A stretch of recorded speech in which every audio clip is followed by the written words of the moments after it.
Hello and thanks for joining us on Nationwide. I am Dennis Adigunloye.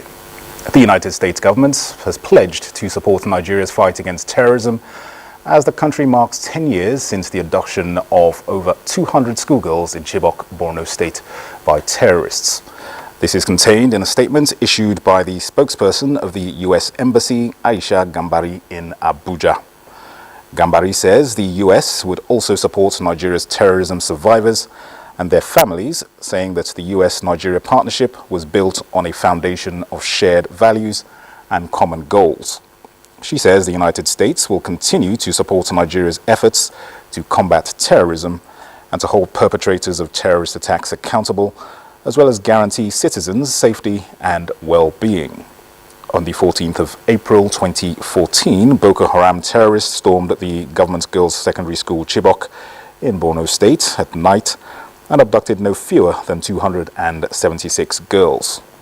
The girls were preparing for that year's Senior West African School Certificate examination. A decade on, about 89 have been found, while others are yet to return. Meanwhile, the Borno State government has urged parents of the Chibok girls still held in captivity to remain hopeful, as authorities at federal and state levels are working hard to secure their release and ensure their safe return in good health. This was emphasized by the Commissioner for Information and Internal Security, Professor Usman Tar, at a press conference organized to mark the 10th anniversary of the abduction of the Chibok girls. Mohammed Goni reports. Out of the 276 Chibok girls abducted in 2014, 187 have been rescued and reunited with their families. They have undergone rehabilitation, including support from local and foreign facilities, while recently rescued individuals are now attending Borno State Second Chance School, and their school-age children have been enrolled in nursery schools. Commissioner for Information and Internal Security, Professor Usman Tar, highlighted the joint efforts of federal and state government alongside security forces to rescue the remaining girls. This painful date is engraved in our memory, and we shall not rest on our oars until the last of our innocent girls are back home with their families.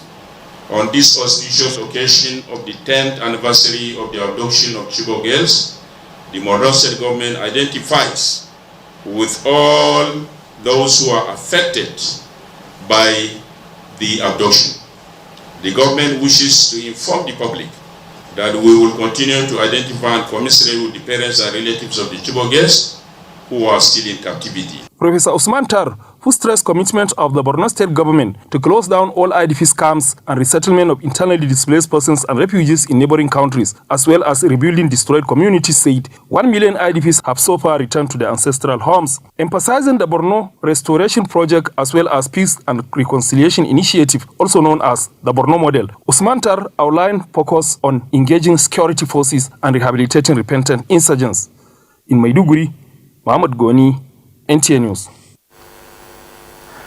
Now, following the report of an attack on the State Secretariat, Ibadan, Oyo State, on the 13th of April, troops promptly responded to counter the incident. In a statement, the Director, Army Public Relations, Major General Onyema Nwachukwu, says troops had contact with adherents of the Yoruba nation dressed in foreign military camouflage, armed with weapons in buses and motorcycles. Upon sighting the troops, the Yoruba Nation adherents engaged them in a short shootout. However, the troops successfully subdued the attackers, who later retreated in disarray. 9 members of the group were apprehended, while 1 semi-automatic pump-action rifle and ammunition were recovered. Currently, troops are on the trail of the fleeing criminals and the situation is under control. The military assures the public that necessary measures are being taken to ensure the safety and security of the area and urges the public to remain vigilant and report any suspicious activity to security agencies. In the meantime, the Nigerian Navy has apprehended 4 individuals for stealing metallurgical coke stored by the Ajaokuta Steel Company Limited. Metallurgical coke serves as a power source for heavy-duty equipment. Jonathan Omajali reports that the suspects are between the ages of 15 and 22.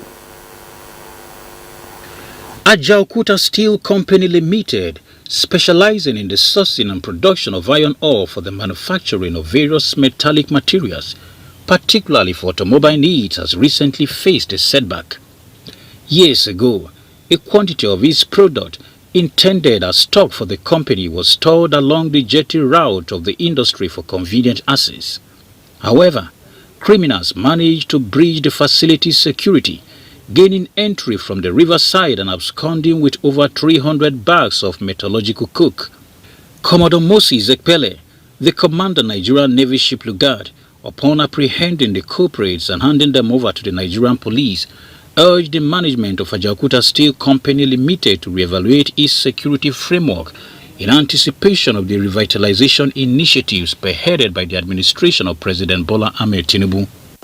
On the part of Nigerian Navy Ship Lugard, we shall not rest on our oars in curbing activities of miscreants along the waterways of Kogi State. You can see that they access this place through the waterways. Kogi State government lauded the collaborative efforts of joint security agents, which led to the apprehension of these criminals.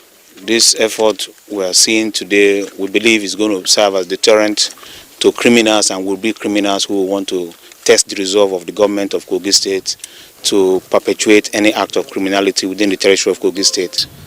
Concerted efforts are underway to revive Ajaokuta Steel Company Limited, especially with the appointment of Shaibu Audu, an indigene of Kogi State, as the Minister of Steel by the administration. Jonathan Omajali, NTA News. Let's head to Niger State, where the government has embarked on construction of a 1,000-kilometer road project across the state with the aim of improving the quality of lives of citizens and economic fortunes of the state. The state governor, Mohammed Umaru Bago, during the groundbreaking ceremony of the 118-kilometer road in Kotongora, says the effort is geared towards realization of his urban renewal policy. Husseina Musa reports.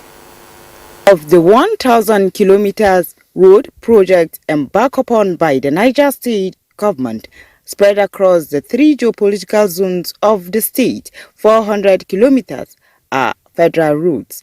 The 118-kilometer road project in Kontagora covers reconstruction of the 90-kilometer Kontagora-Rijau road, construction of 19.4-kilometer western bypass and 8.7 eastern bypass ring roads, all in Kontagora axis. The projects, which have been awarded to different contractors after careful selection, will be closely monitored to deliver according to specifications. Similar events have also been flagged off across the 3 senatorial districts of the state. Before we conceived this project, we already gotten funded for it. We are not expecting unnecessary variation. So what we have decided to do, we cannot let our people suffer in the name of waiting for federal government intervention. So as a state and with the collaboration with the Prime Minister of Works and also the presidency, Mr. President has already given us a go-ahead with these jobs. So with all these efforts, we are sure that we're going to bring our succor to our people. Niger State being an agrarian community, the urban renewal efforts of the Governor Muhammad Umaru Bago-led administration, when it comes to fruition, will no doubt open up the hinterlands and promote socio-economic activities in the state through agriculture. Emena Husseina Musa, NTA News. Experts are advocating improved awareness on autism while preaching inclusion to make the most of the talents and skills of autistic persons. This was at a campaign in Abuja by the RBM Autism Foundation in commemoration of the Autism Awareness Month. Victor Azu was there. Autism spectrum disorder is a neurodevelopmental condition that is said to affect about 168 million people around the world. In Nigeria, a speculative 1 in 150 children has autism. Limited data collection and awareness in the country explains why statistics can be challenging to pinpoint. Drawn to advocacy by the loss of a loved one to autism, Maria Okafor is one of the few creating awareness and advocating improved care for autistic children. I noticed the gap, the lack of awareness in the society. I feel like a whole lot of people do not understand what autism means. Like, there's so many misconceptions that needs to be clarified and needs to be spoken about, and that's what we intend to achieve. In commemoration of this year's Autism Awareness Month, the Ria by Maria RBM Autism Foundation is calling attention to these lifelong developmental disorders and how to support and get the best out of autistic children for the benefit of society. By fostering acceptance, understanding, and support, we can create a more inclusive world where individuals with autism are valued for who they are. You have that power to change your attitude, to impact your community, and to raise a productive and happy member of society. Finally, an opportunity for guests to let go of loved ones lost to autism, but vow never again. In Abuja, Victor Azu, NTA News. It's now time to join Michael in our Lagos Network Center. Hello, Michael. How's the weekend there? Going well, Dennis. There is an urgent need to intensify sensitization on the utilization of electricity in closely built markets to reduce the risk of fire and mitigate emergencies. This formed part of discussions during the visit of the Director General of the National Emergency Management Agency to the Lagos State Governor Babajide Sanwo-Olu. Joy Ken Abakoya reports. The visit by the Director General of the National Emergency Management Agency, Zubaidar Umar, is to commiserate with the Lagos State Government over the Dosumu fire disaster. Pledging the agency's full support, the Director General says NEMA will not only help with relief intervention, but also in terms of disaster risk reduction. We have a few ideas that we'll also like to share on a way forward. We saw that you visited the site, and some of the ideas that you gave during your visit, we took as well in terms of placement of generators, sensitization generally.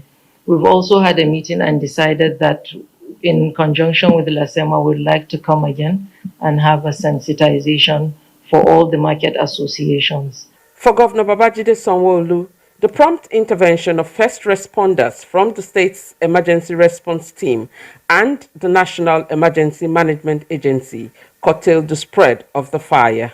He says sensitization on the dangers and consequences of flouting laid-down rules will be intensified to curb unnecessary destruction of properties. We all have a work to do, which is all around advocacy, sensitization, ensuring that we can continue to speak, at the highest level of our voice for them to listen and understand that when these things happen, it's them first that it affects before we can even come, and rescue and help and compensate or something. But the bottom line is the damage has been done. So as much as possible, we have that narrative that we need to push across there. Governor Sanwo-Olu says enumeration of the raised area is ongoing to ascertain the loss of traders, and data will be shared with NEMA to help the agency properly channel its support. In Lagos, Joy Ken Abakoya, NTA News. Governor Babajide Sanwo-Olu has reiterated his commitment to make Lagos a tourist destination. The governor stated this while on a tour of Badagry with the chairman CEO, Nigerians in Diaspora Commission, Abike Dabirerewa. Mr. Sanwo-Olu pledged his full support for the Diaspora Festival, the Door of Return. Larry Biley has details. Pledge his full support for the Diaspora Festival, the Door of Return. I wanted to come and see things for myself. What are the things we have done? What are additional things that we've spoken about that we need to do? How do we intentionally make Badagry and all of the tourism potential that it has a real destination? The chairman, CEO, NIDCOM, Honorable Abike Dabiri Erewa, also believes that Badagry provides the needed eco-friendly space for endless tourism possibilities. Beautiful heritage that we have here in Badagry.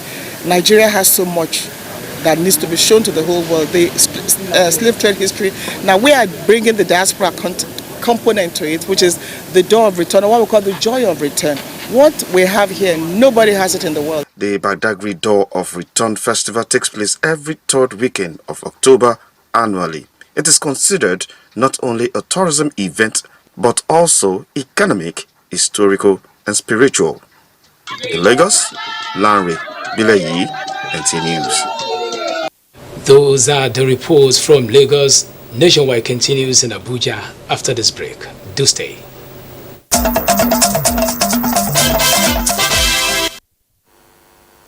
You're welcome back to Abuja. Now, as political parties in Edo await the flag-off of campaigns in line with the INEC calendar, the All Progressives Congress in the state has received defectors from other political parties. Receiving these defectors into the fold, leader of the party in Edo, Senator Adams of Shomole, formally announced Senator Matthew Ohorigide as Director General of the campaign team for the September 2024 elections. Ifoma Okafor takes it from here. Senator Matthew Ohorigide, former Clerk National Assembly Patrick Giwa, and 8 former council chairmen in Edo State have led their supporters to join the All Progressives Congress as the party strategizes ahead of commencements of campaigns from 24th of this month. We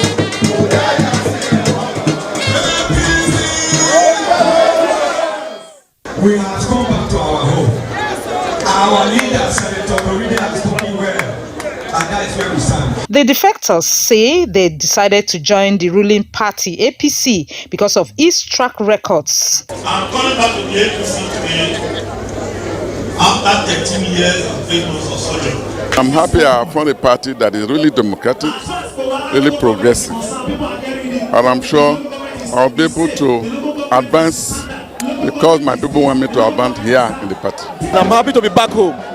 Want to greet all our leaders for accepting us again. Together we will be back.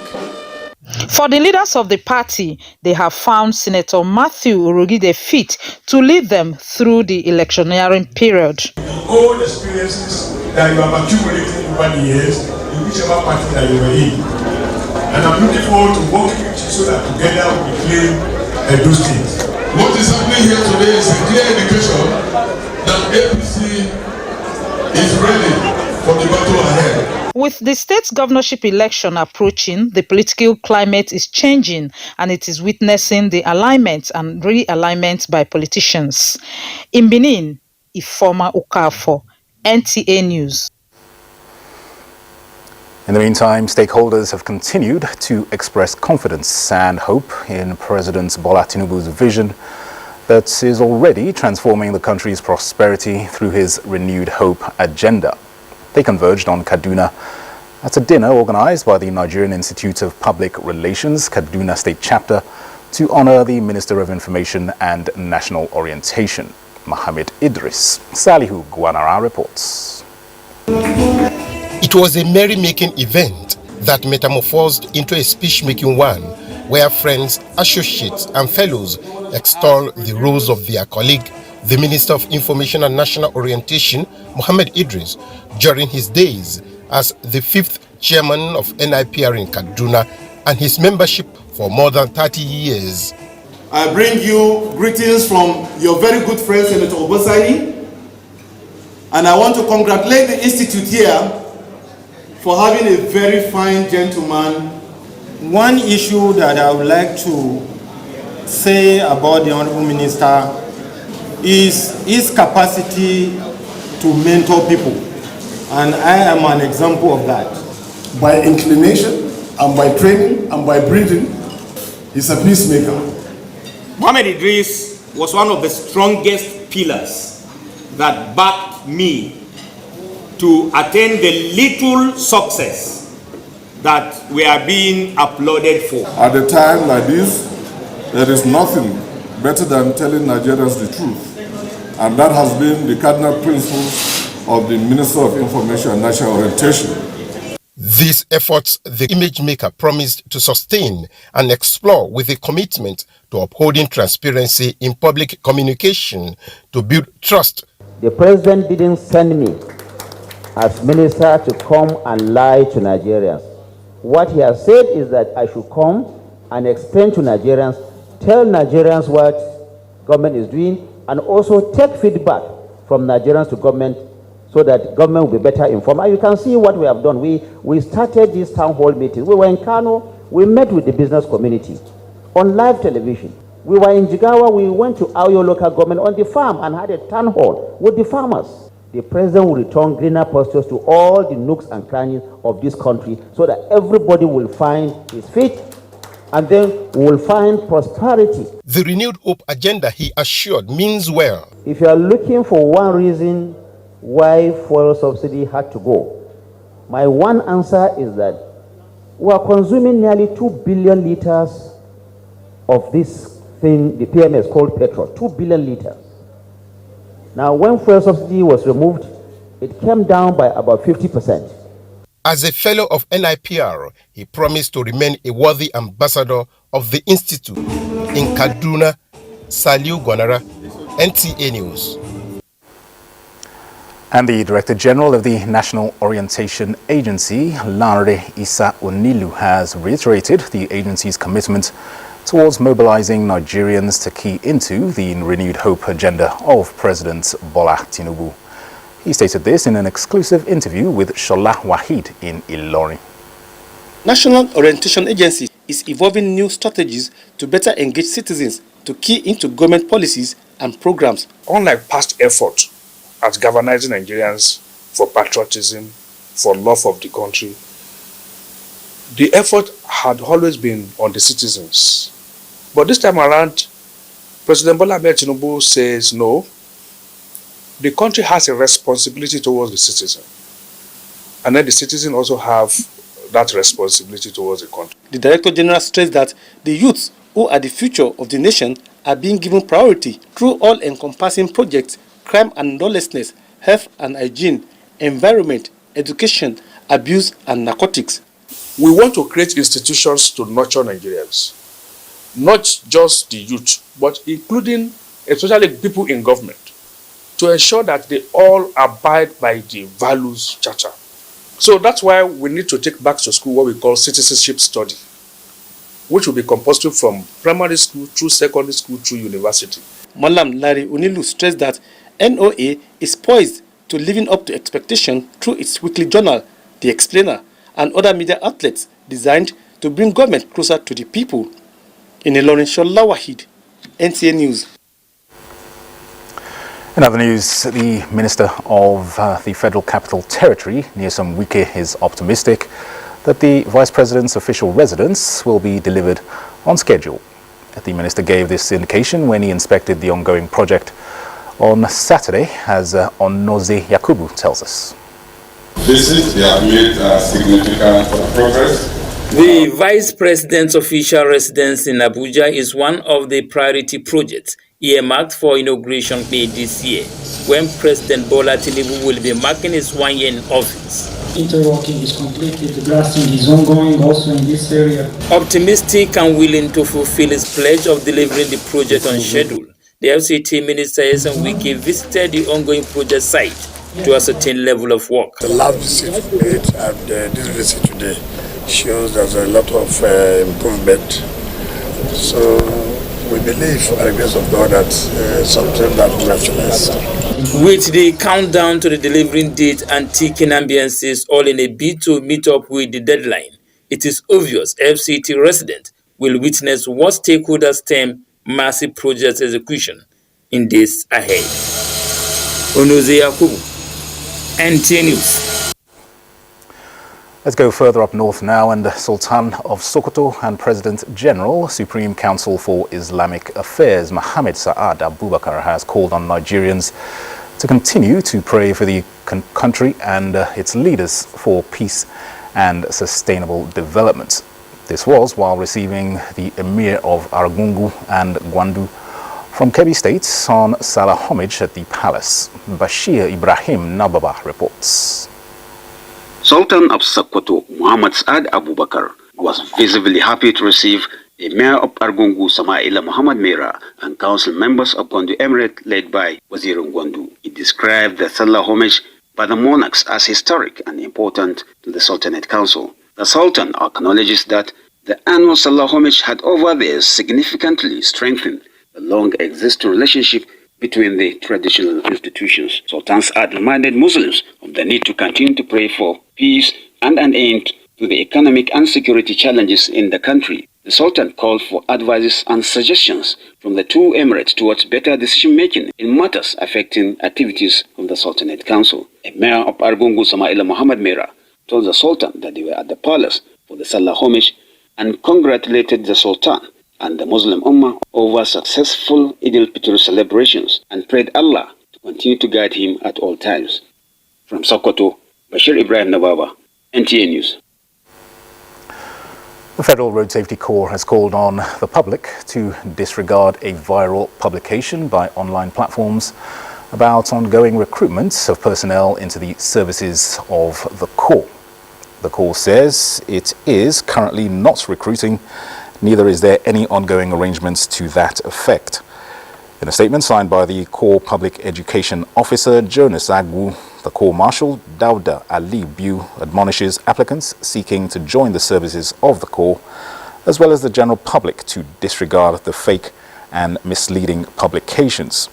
The public is thereby warned to desist from any form of engagement with the purported scammers and purveyors of misinformation, as the Corps will not be liable should anyone fall victim. Operatives of the National Drug Law Enforcement Agency, NDLEA, have intercepted a commercial bus conveying 3.2 million naira counterfeit cash owned by 3 suspects who were arrested at Jabi Park in Abuja. This is in a follow-up operation on Tuesday 9th April, which led to the seizure of the fake naira notes in Lokoja, Kogi State. An 8-month-old pregnant woman aged 24 and her accomplices were arrested in connection with a 3.2 million naira counterfeit cash intercepted in a commercial bus along Lokoja Highway by men of the NDLEA in collaboration with the police. In the same zone, NDLEA officers in collaboration with men of the Nigerian Navy ship Lugard base, Lokoja, intercepted another suspect along Lokoja Abuja road and recovered 620 blocks of cannabis from him. In Cross River State, a 40-year-old widow and mother of 2 was arrested at Basie Dom Calabar, Cross River State, by NDLEA operatives for producing and selling a lethal new psychoactive substance locally called Combine. Meanwhile, 2 suspects were arrested in Sabangari area of Kano State with 900,000 pills of opioid recovered from them.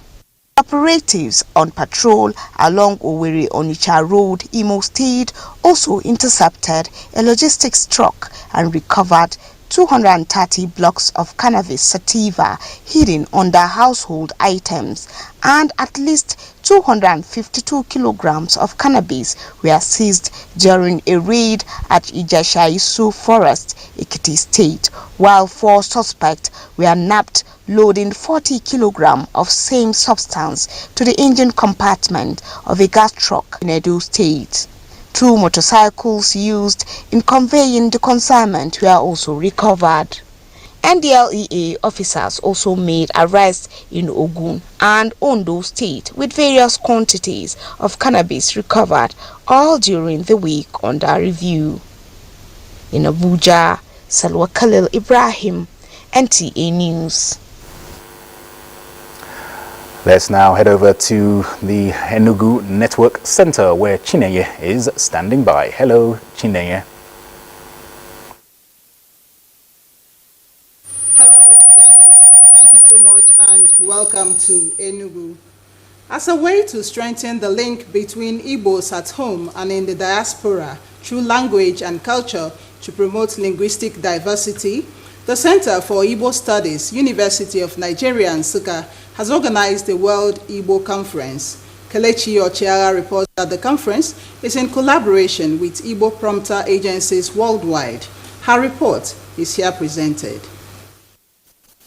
The two-day conference was geared towards exploring innovative avenues to reinvent the missing link characterizing contemporary Igbo homeland diaspora relations.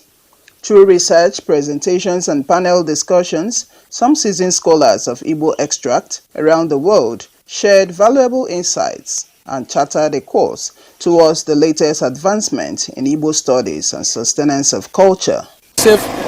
About 2 decades ago, said that the Igbo language runs a risk of extinction within the next 2 decades. But with this, it cannot happen. Already so many languages in the world are extinct. But we shall not let it happen here.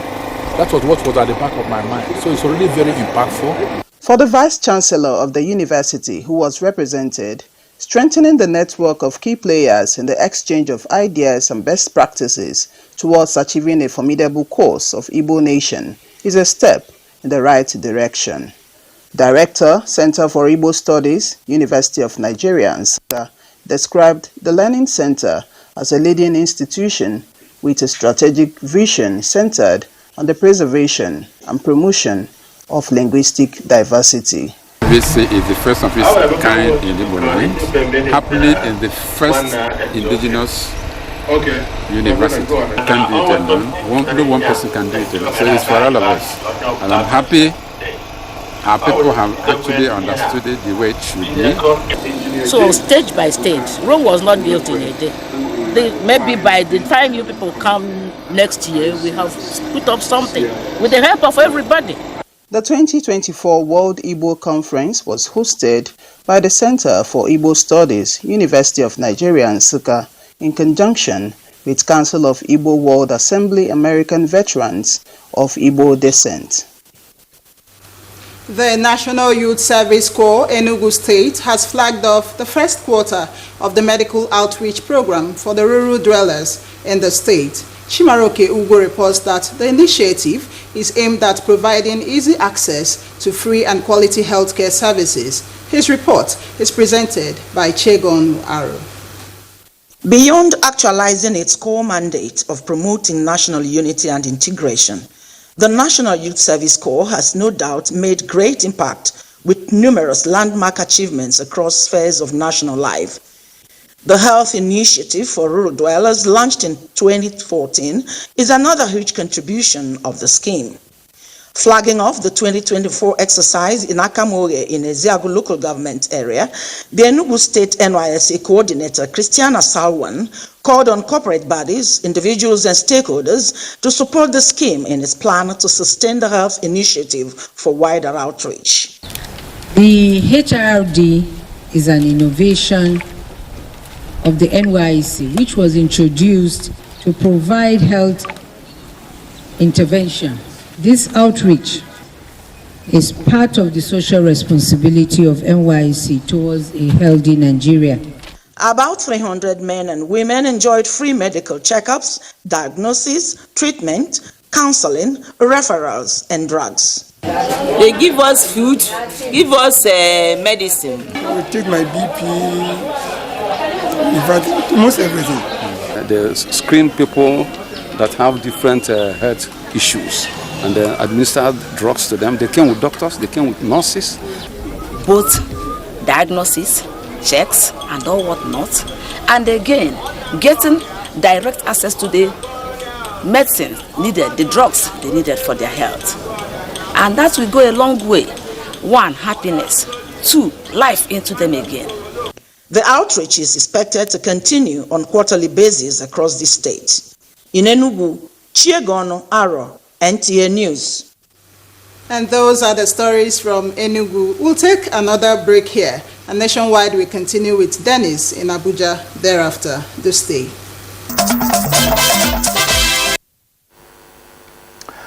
Let's focus now on some education-related stories. The Joint Admissions and Matriculation Board (JAMB) and the Nigeria Police Force have warned candidates preparing for the 2024 Unified Tertiary Matriculation Examination (UTME) against patronizing fake websites. Olayinka Ojo reports that this was at a joint news conference in Abuja. Candidates are to print their slips from the comforts of their homes or visit any of the over 700 accredited computer-based test centers nationwide in a seamless process. The Force Public Relations Officer, ACP Olumuyiwa Adejobi, says there are several fake websites created by unscrupulous individuals with the intention of misleading candidates. He urges them to be wary of the antics of fraudsters, saying the fake websites are designed to deceive innocent candidates into providing personal details such as registration numbers, email addresses, and phone numbers. This has ordered the Nigeria Police National Cyber Crime Center to go after scammers and fraudsters who engage in cyber-related crimes and create phishing sites to portals and cause them to face the full wrath of the law. And we are urging candidates to note that once you receive any unsolicited message, know that it is fraud, it is a scam. We have liberalized our processes. We have offices in all the 36 states of the Federation, including Abuja. Once you have any challenge, you can also raise a ticket. We have a ticketing platform where your questions will be attended to within 24 hours. Both organizations assured parents and candidates of their readiness to safeguard their interests and maintain the integrity of the examination process. While the development of every nation depends largely on the capacity of the younger generation, the present administration not oblivious to this fact, hence the passing into law of the Students' Loans Bill. Lynn Lineker examines the positives and implications. Students' loan scheme set to commence in the 2023-2024 academic session. Proper understanding of how it works is imperative, especially among beneficiaries. This raises the question about their level of awareness. I feel as a public student, the process of getting the student loan will be hard on our parents because, for instance, now you have to get a guarantor and it's a very difficult process. I don't really know anything about the loan. I don't know if we should go to the bank, local government, or the ministry. Great platform has been created, both in terms of funding the loan scheme and also the structure to ensure that all the things are abide with. So I have no doubt in my mind that the objectives as stated by Mr. President will be fully achieved. This laudable feat by the Bola Tinubu administration to ease the financial burden on parents, guardians, and even students who sponsor themselves will provide opportunity for disadvantaged students seeking higher education. As long as everybody abide by the rules as set in the law and also as said by the management and the board, I do not foresee any major impediment as we go, other than, of course, the usual teething problem that might be when this scheme starts. Stakeholders who described the scheme as a game changer are optimistic that the benefits are enormous. It shows that there is a kind of concern by this new administration that there is a kind of crisis within the education sector and that it is ready to tackle it. It is believed that the intervention will in no small measure enhance the quality of education. In Lagos, Lynn Lineker, NTA News. And it is a new dawn for Nigerian students as President Bola Tinubu recently signed into law the Students' Loans Access to Higher Education Repeal and Reenactment Bill 2024. Olayinka Ojo in this report takes a look at the opportunities in the Act which seek to guarantee sustainable higher education and functional skills development for all Nigerian students. The Student Loan Act is a fulfillment of the promise made by President Bola Ahmed Tinubu in his renewed up agenda for education. This is because it will bring Nigeria closer to achieving Sustainable Development Goal 4, which ensures inclusive and equitable quality education. It ensures that no Nigerian, regardless of their backgrounds, will be excluded from obtaining access to quality education. We are determined to ensure education is given the proper attention necessary for the country, including skill development programs.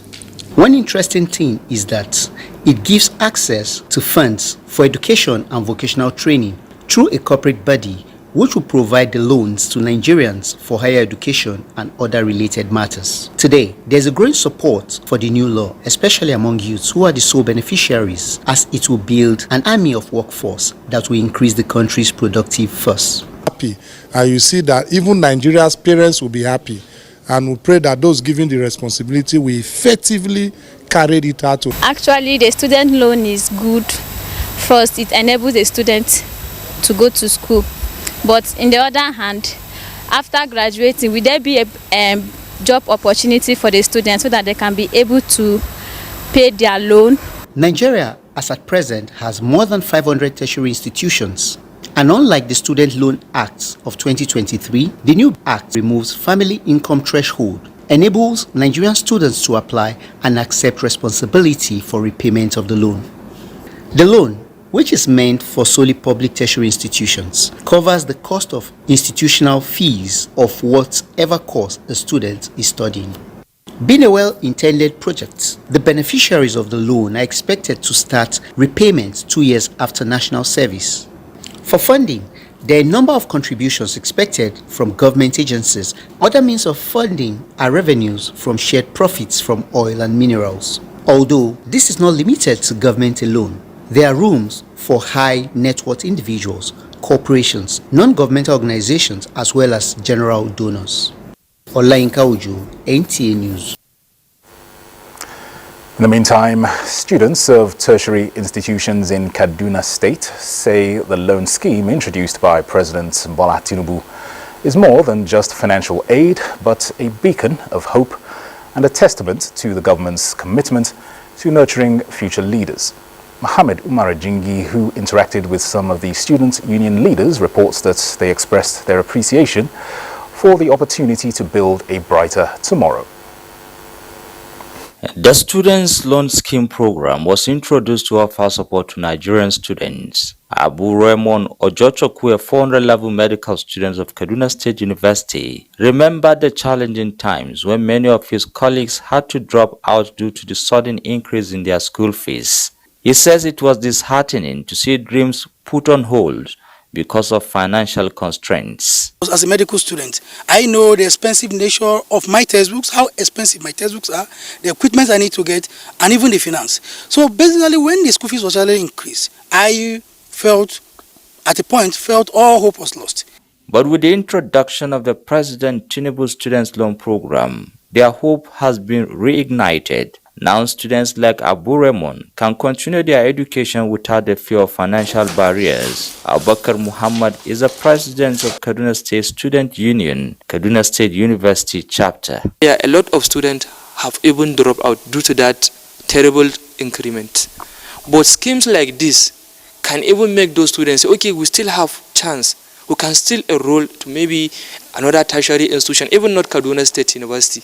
I know students for Kaduna State are actually grateful for this, and we pray that these people that want to be doctors, pharmacists, and also pilots that don't have this money to actually sponsor themselves are actually going to gain this, and their dream is going to come through. I will say thank you to President Bola Ahmed Tinubu. Fundamental bossa to our able President Bola Ahmed Tinubu. Bossa, bossa, bossa. In Kaduna, I am Muhammad Umar Jingi, NTA News. Similarly, university dons and students in institutions of higher learning have lauded the action of President Bola Tinubu in removing all bottlenecks, holding down the students' loan scheme and signing it into law. Chiegonu Aro felt the pulse of a cross-section of people in universities and now reports. Positive reactions and thumbs up are the expressions of university communities on the amended students' loan scheme. Since the 3rd of April 2024, when the bill became an act, students and parents have heaved sighs of relief. They are of the opinion that the scheme comes with a human face in many categories, such as skills acquisition, which includes vocational students and inclusion of welfare on tuition. President had humanized the act. He has given it a human face. For instance, now the new act, the 2024 act, has provided for also the needs of students that are in vocational training, not only in the higher institution. I'm very impressed. It's a legacy project for me as far as I'm concerned, and we thank Mr. President for doing this, because access to education, and education is a right that's supposed to be enjoyed by all, irrespective of their financial status or financial or social status. To relieve a lot of hardship of our students, because many of the students are really going through hard times now. It will help them, like in order to bring up a budget, a particular amount of budget, so that they won't depend on their parents mostly. They applauded the fully automated system of the loan scheme in Enugu. Chiegono Aro, NTA News. Let's now join our sports desk for the latest in the world of sports. Organizers of the Nigeria Premier Football League have rescheduled match day 30 fixtures with only 2 games set to take place this weekend. All other matches will now take place on Tuesday, April the 16th. In other news, World Motorsports Governing Body, FIA, has appointed 3 members of Automobile Touring Club of Nigeria into its commissions as plans to develop the sport. President, Automobile Touring Club of Nigeria, Ishaku Bamiyi, who currently serves as a member of FIA Sports Club Committee, told NTA that the trio of Adedayo Aderugbo, Linda Dominguez and Richard Rittner will serve for 2 years in respective commissions of the FIA while improving on existing bilateral ties and international sports diplomacy. Away to the Monte Carlo Masters as Casper Ruud avenged his loss in last year's French Open final by recording a shock 6-4, 1-6, 6-4 win over Novak Djokovic in a thrilling semi-final. He will now face Stefano Tsitsipas in the title clash after the Greek upset Yannick Sinner in the first semi-final. Finally, former US Open champion Emma Raducanu had an exceptional weekend as she defeated Diana Parry of France 4-6, 6-1, 7-6 to secure Britain's spot in the Billie Jean King Cup finals on Saturday. In other results, Slovakia defeated Slovenia to secure their place in Seville, while Naomi Osaka's Japan emerged victorious against Kazakhstan. With sports update, Bade Adeleye, NTA News. And Sports Update concludes Nationwide. Thanks for watching. I am Dennis Adigunloye. Enjoy the rest of your weekend.